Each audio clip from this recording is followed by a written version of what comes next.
미국의 지미 카터 대통령은 정치적으로는 그렇게 좋은 평가를 못 받았습니다. 그러나 대통령 퇴임 후에 활동으로는 최고의 찬사를 받았던 그런 대통령입니다.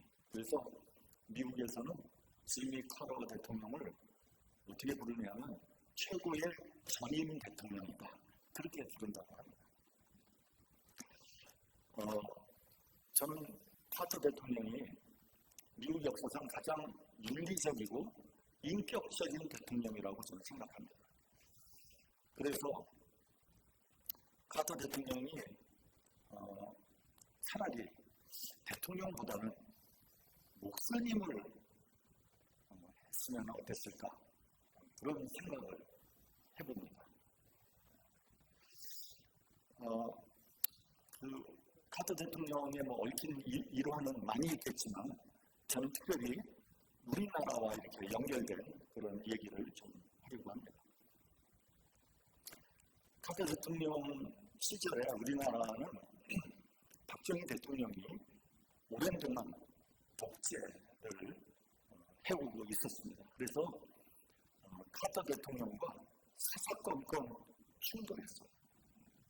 왜냐하면 카터 대통령은 독재 정권을 좋아하지 않거든요. 그래서 독재 정권을 그만두지 않으면 미군을 철수시키겠다. 이렇게 위협을 했어요. 지금도 미군 철수 극렬히들 반대하지 않습니까? 근데 더군다나 그때는 미군이 철수하면 어떤 일이 벌어질까? 상상하기도 어려운 그런 일이 벌어질 거 아니겠습니까? 그래서 카터 대통령이 이제 한국에 방문했을 때 박정희 대통령이 카터를 청와대에 데려놓고 무려 45분 동안 왜 미군이 철수하면 안 되나 하는 것을 그런 여러 사정을 아주 강력하게 그렇게 주장을 했다고 하는 거예요. 그 이야기를 듣고 카터 대통령은 대노했다고 합니다. 그러니까 현 대통령을 미국 대통령을 더군다나 45분 동안 데려다 놓고 계속 그냥 설명을 했으니 이 카터 대통령은 너무 화가 난 거예요. 한미 관계는 나빠질 대로 나빠졌습니다. 박정희 대통령은 미군 철수를 대비해서 그때 핵폭탄을 제조할 계획을 세웠던 겁니다. 그러다 결국 중앙정보부장이며 고향 후배인 김재규 씨에게 암살당하고 만 거죠. 그러니까 카터 대통령은 박정희 대통령의 죽음과 깊은 연관관계가 있는 거예요. 그 후에 전두환 씨가 이제 쿠데타로 정권을 잡으면서 대통령이 되지 않았습니까? 그래서 미국에 영원히 핵폭탄은 포기하겠다고 각서를 쓰게 된 것입니다. 다 아는 얘기들이죠. 또 1994년 카터 대통령은 북핵 문제를 중재하기 위해서 북한에 방문해서 김일성을 만나게 됩니다. 그때 대동강에 유람선을 띄워놓고 대담을 하다가 카터 대통령은 사적으로 이런 말을 했다는 거예요. 김일성 주석, 예수님을 믿으시기 바랍니다. 카터 대통령이 이런 말을 한 배경에는 김일성 가정에 대한 그런 배경이 있다는 것을 카터 대통령은 알았던 거죠. 김일성의 아버지는 김형직, 그 이름은 김형직이고요. 그의 어머니는 강반석이라는 거 아닙니까? 독실한 기독교 신자였고요. 더군다나 그의 어머니 강반석은 이름 자체가 반석이잖아요. 베드로란 말이에요. 여자한테 베드로라는 이름을 붙여주는 건 좀 이상하지만 그러나 베드로처럼 살라는 그런 거 아니겠습니까? 이런 김일성의 그 가정의 배경을 카터 대통령이 모를 리가 없었던 거죠. 근데 중요한 것은요, 김일성이 그 얘기를 듣고 그렇게 하겠다고 대답을 했다는 거예요. 근데 그 후에 불과 한 달 뒤에 김일성은 갑자기 심근경색으로 말미암아 사망하게 되죠. 그리고 카터 대통령이 미리 어레인지를 한 남북 정상회담도 취소하게 된 겁니다. 만약 김일성이 그렇게 갑자기 죽지 않았더라면 우리나라의 역사는 어떻게 됐을까? 어떻게 바뀌었는지도 모르죠. 참 아쉬운 대목이라고 아니할 수 없습니다.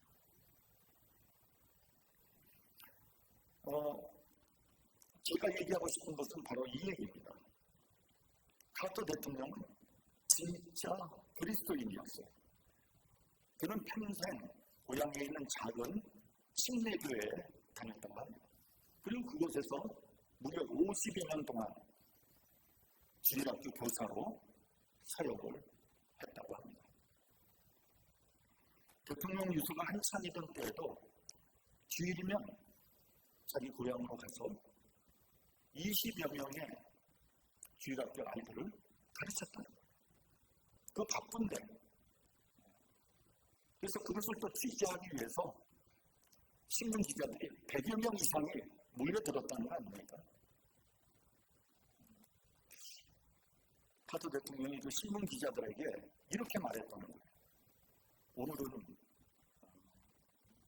당신들이 취재하기 위해서 우리 교회에 왔지만 다음 주일에는 당신들 교회를 가서 예배를 드리라. 그렇게 얘기를 했던 거예요. 대통령으로 출마를 했는데 유죄도 할 겸 자유교회에 가가지고 예배를 드리면 또 얼마나 효과적이겠어요? 근데 그렇게 하지 않고 자기 고향 침례교회에 가서 예배를 드렸다는 거예요. 멋있는 사람 아닙니까?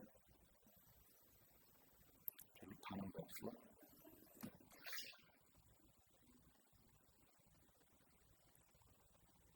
유대인 어머니들의 교육 방법은 세계적으로 유명하죠. 한국에도 보면 유대인의 교육 방법, 유대인의 교육, 이런 책들이 여러 권 나와 있습니다. 근데 그들의 교육 방법 중에서 가장 중요한 게 뭔지 아세요? 서로 비교하지 않는다는 거예요. 비교하지 않는다. 자기 애하고 다른 애들하고 비교하지 않는다는 거예요. 그에 비해서 우리들의 좋지 않은 교육 방법들은 몇 가지가 있습니다. 제가 한번 말씀을 드리겠습니다. 첫째는 위협형이 있어요. 위협해. 너 그렇다면 혼난다 다음에 이렇게 위협을 하는 거예요. 두 번째는 비교형이 있어요. 야, 그 역시 철수는 공부 잘한다는데 너는 왜 그 모양 그 꼴이냐?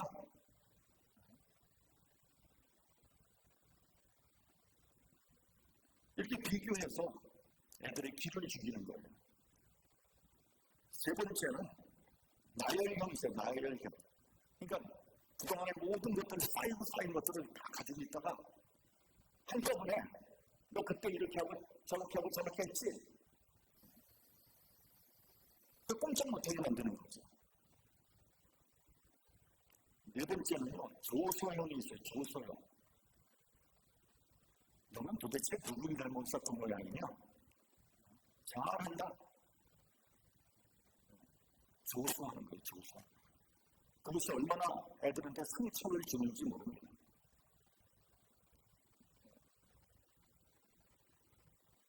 마지막으로는 변덕형이 있어요. 일관성이 없는 교육 방법이에요. 어떤 똑같은 잘못을 했는데 그 부모의 기분이 나쁘면 막 야단칩니다. 근데 기분이 좋으면 똑같은 잘못을 그냥 넘어가요. 그래서 아이들이 갈등질환하고요. 가치관에 그런 혼란을 일으키게 하는 것들이죠. 이런 유형들은 다 아이들의 교육에 다 영향을 끼치는 아주 좋지 못한 그런 유형들입니다. 아까도 말씀드렸지만 유대인들의 교육 방법은 아이들을 서로 비교하지 않는다는 거예요. 그래서 아이들로 하여금 쓸데없이 시기 질투 혹은 경쟁심을 불러일으키지 않는다는 거예요. 그런 교육을 받은 대표적인 사람이 누구냐? 아인슈타인이에요. 아인슈타인은 그 고등학교 시절에 그의 선생님이 아인슈타인을 평가를 했어요. 성적대 평가를 했는데 어떤 평가를 했는가 하면은 이 학생은 앞으로 무슨 공부를 해도 성공할 가능성이 없음. 성적대다. 만약에 우리 애들의 성적대에다 이런 카멘트를 담임 선생님이 붙였으면 우리는 어떻게 했을까요? 아마 머리 싸매고 구분 없을 거예요. 아니면은 바로 죽여놓지.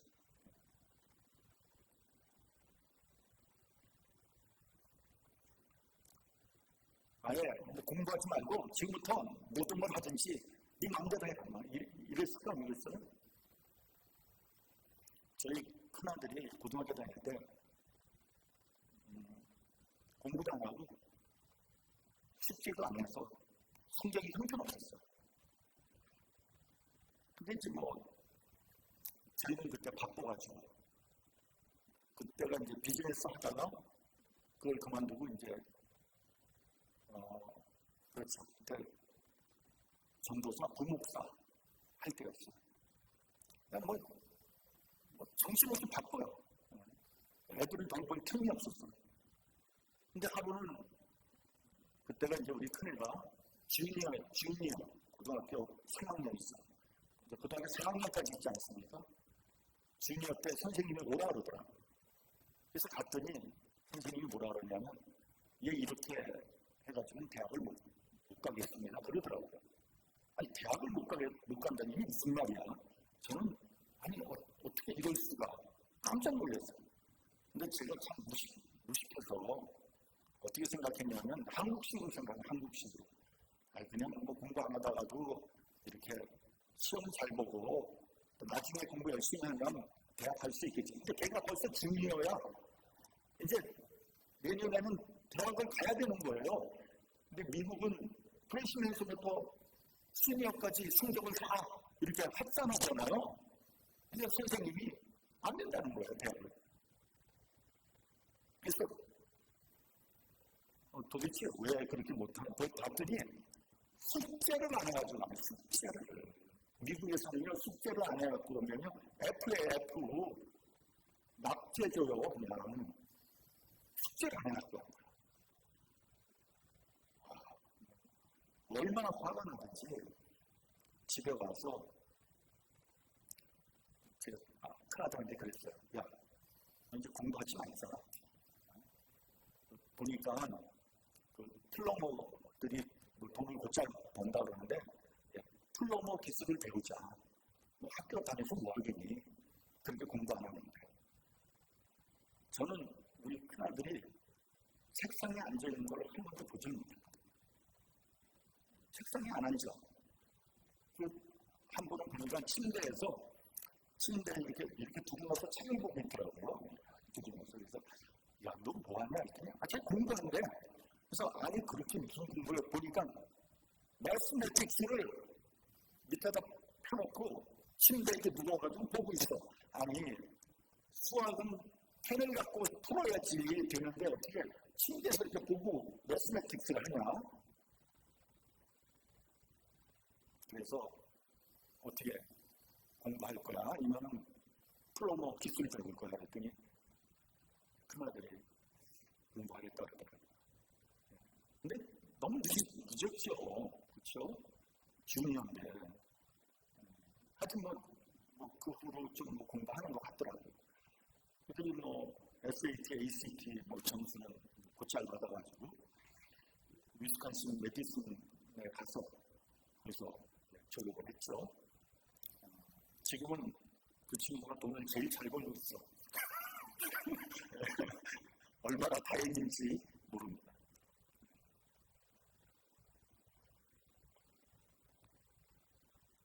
유대 교육에서 우리가 또 한 가지 배워야 할 것이 뭐냐면요, 그들의 축복관이에요. 축복관. 여러분 한번 생각해 보세요. 우리가 애들한테 먹을 것 공급하고, 입을 것 공급하고, 공부하게 해주고, 그런다고 애들이 다 잘 됩니까? 걔네들을 인도하는, 걔네들을 올바로 자라게 하는 것은 누가 합니까? 우리가 해요? 부모가?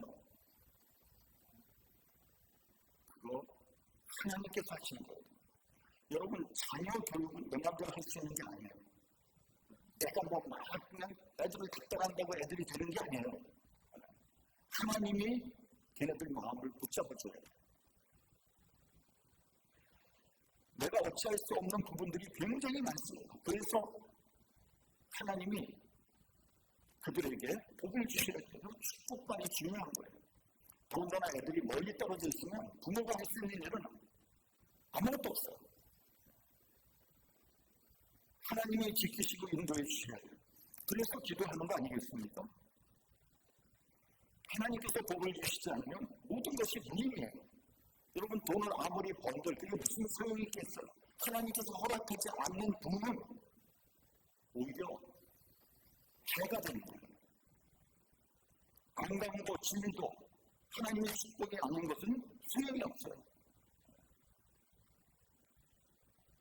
요즘에 한국의 대통령 감옥에 가면 난리 나지 않습니까? 아니, 대통령이 되면 뭐 하냐고요? 감옥 가잖아.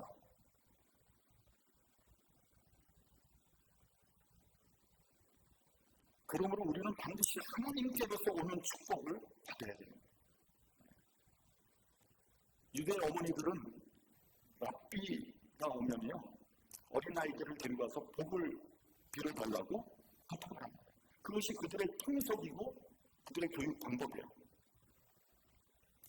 랍비가 유식해서, 랍비가 잘생겨서, 능력이 있어서, 돈이 많아서 그러는 겁니까? 하나님의 복을 빌어주고 하나님의 말씀을 전해주는 분이기 때문에 그렇게 하는 거 아니겠습니까? 그래서 어린아이들로 하여금 존경심을 갖게 하는 거예요. 먼저 어머니가 먼저 그 말씀을 경청하는 그런 자세를 보이고요, 존경하는 태도를 보여줘요. 하나님의 축복이 랍비를 통해서 온다는 것을 그의 삶 속에서 보여주는 거예요. 복음서에도 보면 많은 사람들이 예수께 어린아이들을 데려와서 머리에 손을 얹고 축복기도 해주기를 원하지 않았습니까? 근데 제자들은 어린아이 데려오는 걸 막았잖아요. 그때 예수님께서 이렇게 얘기하셨어요. 어린아이들이 내게 오는 것을 용납하고 금하지 말라. 하나님의 나라가 이런 자의 것입니다. 반면에 우리는 어떻습니까? 막 어린아이 있는 데서도 막 싸움하지 않습니까? 부부싸움도 어린아이 있는 데서도 막 하지 않습니까? 애가 있으면은 싸움을 하더라도 스탑해야죠. 애들이 뭘 보고 배우겠어요? 그런 실태가 어디 있습니까?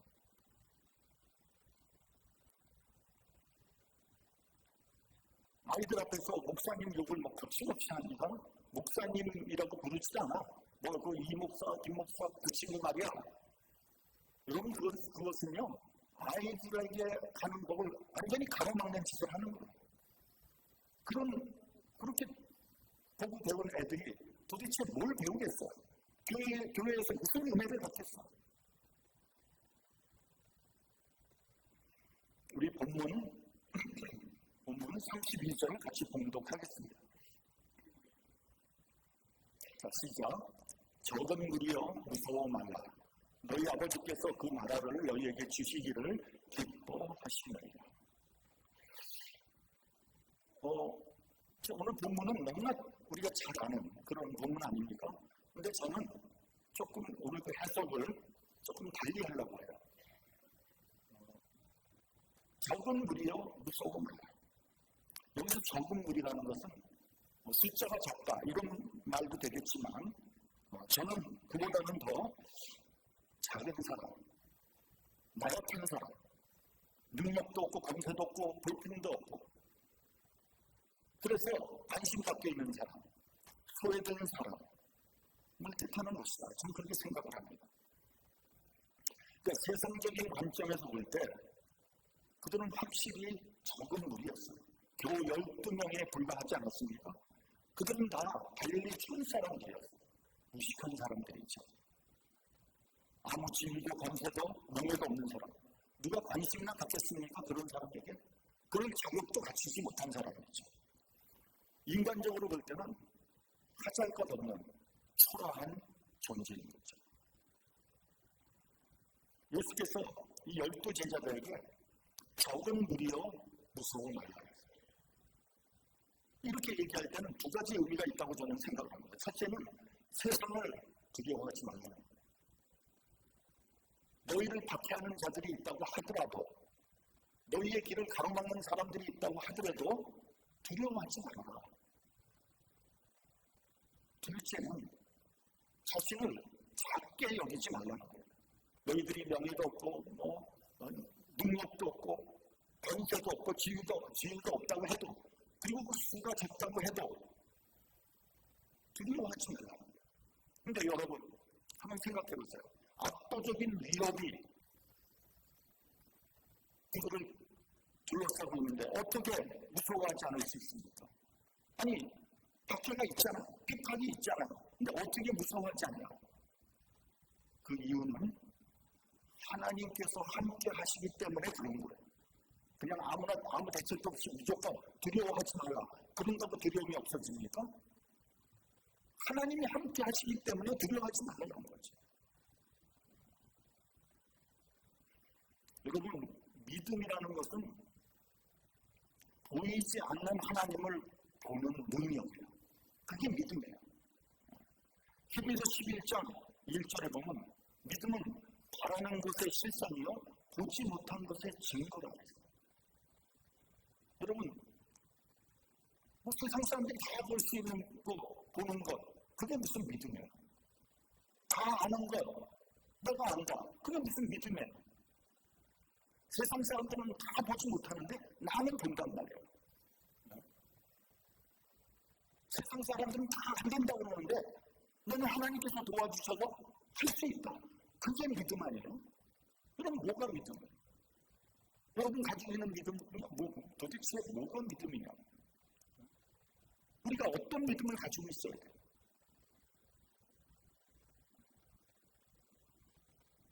오늘 본문에서 말씀하십니다. 백합화를 봐라. 공중에 나는 새를 봐라. 누가 입히고 누가 먹이느냐?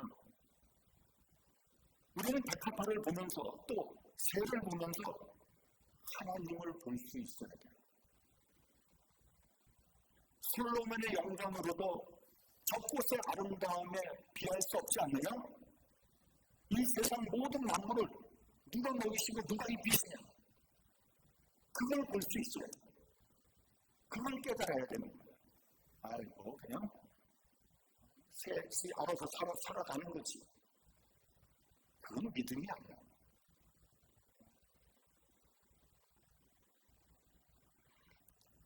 한 20여 년 전에 저희 교단 목사님들이 이제 한국에서 모임이 있어서 교단 목사님 대회가 많이 나갔어요. 근데 그때 마침 중국에서 한 3박 4일 거의 공짜로 여행을 시켜줬어요. 왜 그러냐면 그때 베이징 올림픽을 맞이해서 중국 정부에서 정책적으로 아주 최고급 그런 관광을 거의 공짜로 시켜준 적이 있어요. 그래서 저도 갔죠. 왜요? 공짜니까. 공짜인데 안 가는 사람이 어디 있겠어요. 그래서 이제 배를 타고 경치를 구경하는 경우가 있어요. 또 높은 산이 배를 타고 그 산사이를 다니는데 너무 멋있더라고요. 다 거기 배 목사님 대회가 있었던 거죠. 근데 그걸 경치를 보면서 너나 할 거 없이 찬송이 흘러나오는 거예요. 주 하나님 지으신 모든 세계 내 마음속에 그리워볼 때 그냥 자동으로 나오는 거예요. 저 아름다운 경치를 보면서 하나님을 찬양할 수밖에 없어요. 어떤 사람은 경치를 보고 전혀 아무런 감흥이 없어. 그거 뭐 거기 돈 들여서 거기 왜 가요? 불쌍한 사람이에요, 불쌍한 사람.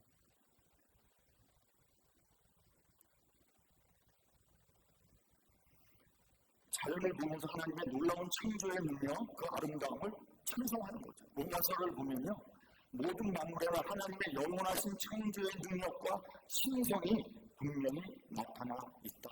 이렇게 말씀합니다. 만물을 보면서 하나님의 창조의 능력, 그 신성을 볼 수 있는 그런 눈을, 그런 믿음의 눈을 가지고 있어요.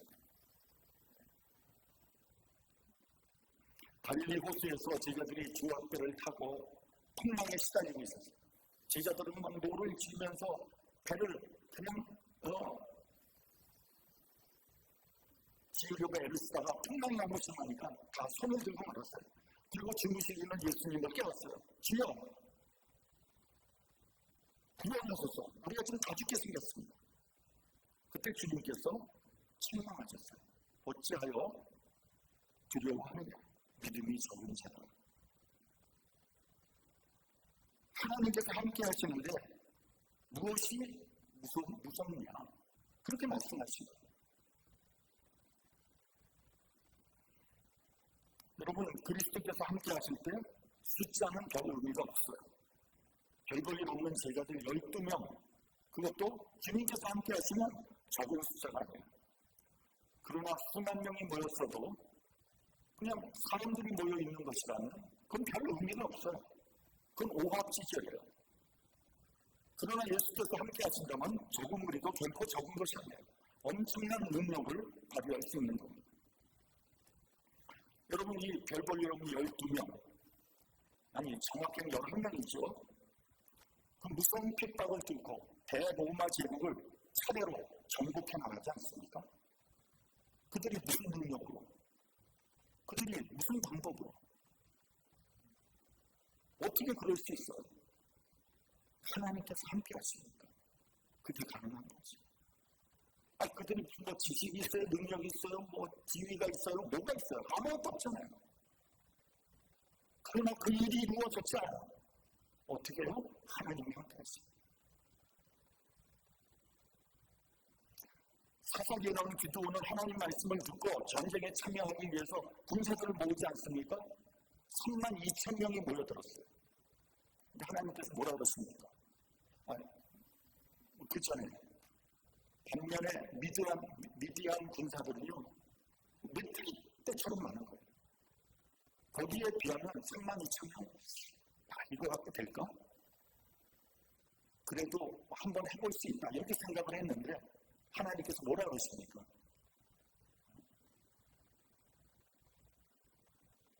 너무 많다. 너희들이 교만해서 너희들이 싸워서 이겼다고 할 것이다. 두려워하는 자들은 다 돌려보내라. 그랬잖아요. 그래서 22,000명이 돌아갔고요. 10,000명이 남았어요.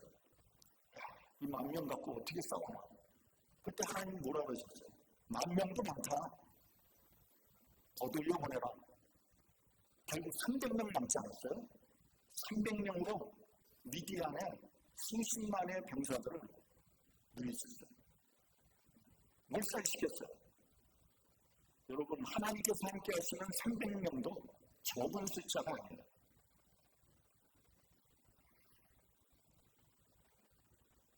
블레셋 군대가 이스라엘을 쳐들어오지 않았습니까?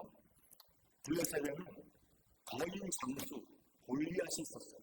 골리앗이 나와서 뭐라 그러냐면, 나와 싸워서 내가 지면 우리가 이스라엘의 종이 되고 너희들이 지면 너희들이 우리들의 종이 될 것이다. 이렇게 얘기하면서 이스라엘 군인들을 도발했어요. 자신 있는 놈 나와라. 이렇게 얘기한 거잖아요. 아무도 나가지 못했어요. 완전히 기가 죽었어. 그때 나간 사람이 누굽니까? 소년 다윗이에요. 어린아이 다윗. 골리앗은요, 기가 막혔어요. 아니, 이스라엘에 이렇게 사람이 없냐? 겨우 나온다는 게 어린애가 나왔느냐? 너희들이 나를 개로 여기느냐? 내가 네 고기를 공중에 세워 들짐승에게 주리라. 그때 다윗이 말합니다. 전쟁은 여호와께 속한 것인지 여호와께서 오늘 너를 내 손에 바치리라. 그러면서 물맷돌 몇 개로 골리앗을 때려 눕혔잖아요. 여러분, 그것이 다윗의 힘입니까? 다윗의 능력입니까? 아니에요. 신앙, 믿음이란 게 바로 그런 거라는 것을 우리에게 보여주시는 거예요. 믿음은 바로 그런 거다.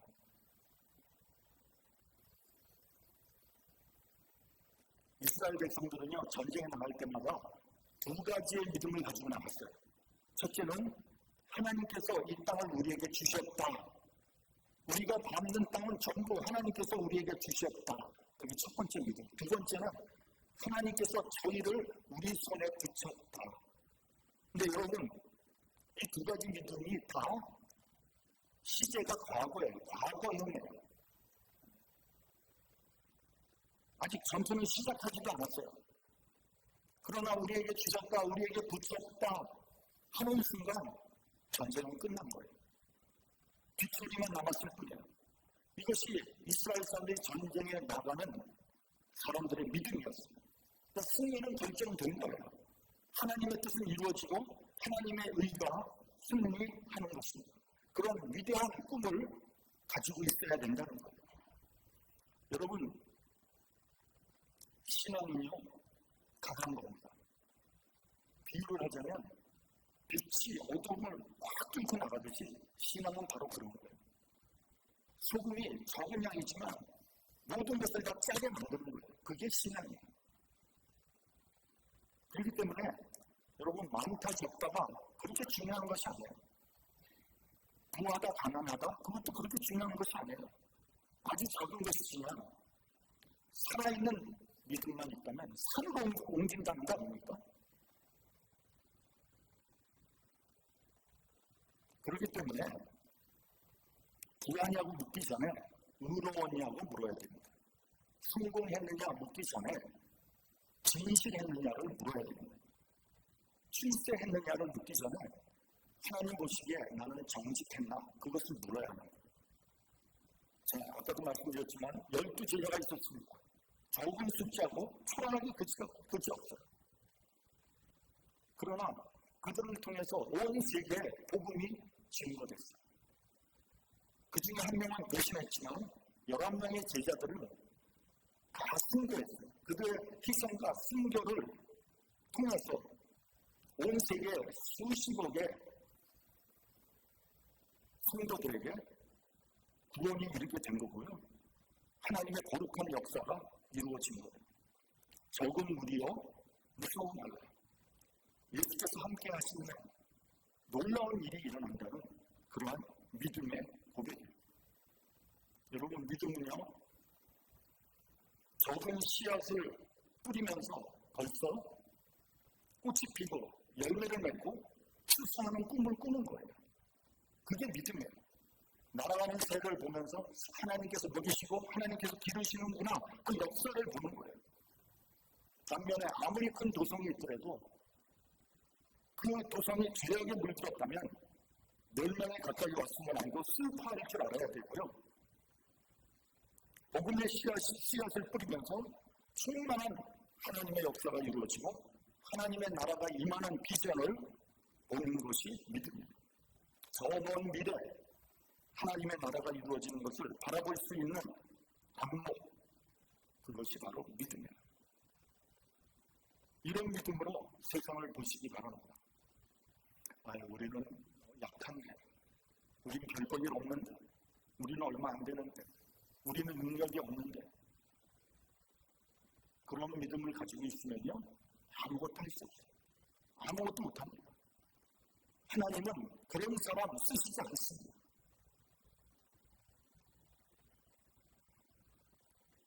저는 오늘 본문을 묵상하면서 우리 미주에 있는 한인교회를 생각해 봤어요.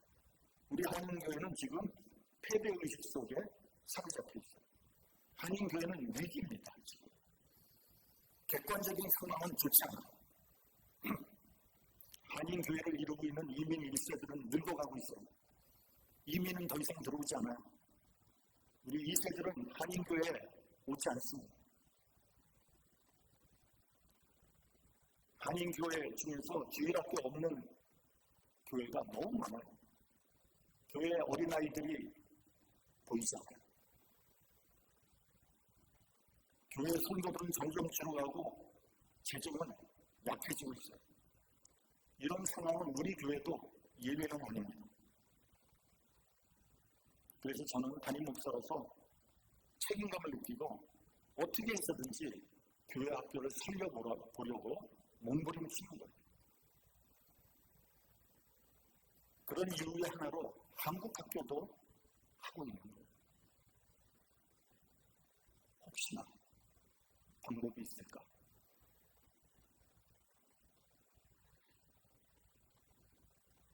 사방을 봐도 방법은 잘 보이지 않아요. 여러분, 이럴 때 어떻게 해야 되죠? 위를 바라봐야죠. 하나님의 역사를 기대하며 오늘도 열심히 씨를 뿌리는 거예요. 거두는 것은 하나님의 몫이에요. 우리는 뿌려야 돼요. 뿌리지 않으면 거두지 못해요. 뿌리지 않으면 아무것도 없어지는 거예요. 갈렙은 85살에 헤브론을 정복하면서 이렇게 말을 했습니다. 하나님께서 말씀하신 이 산지를 내게 주소서. 85살에. 우리에게 이러한 믿음이 필요합니다. 우리 마지막으로 본문 32절, 31절, 32절 우리 함께 봉독을 하겠습니다. 31절. 자, 시작. 다만 너희는 그의 나라를 구하라. 그리하면 이런 것들을 너희에게 더하시리라. 32절. 적은 무리여 무서워 마라. 너희 아버지께서 그 나라를 너희에게 주시기를 기뻐하시느니라. 기도하겠습니다.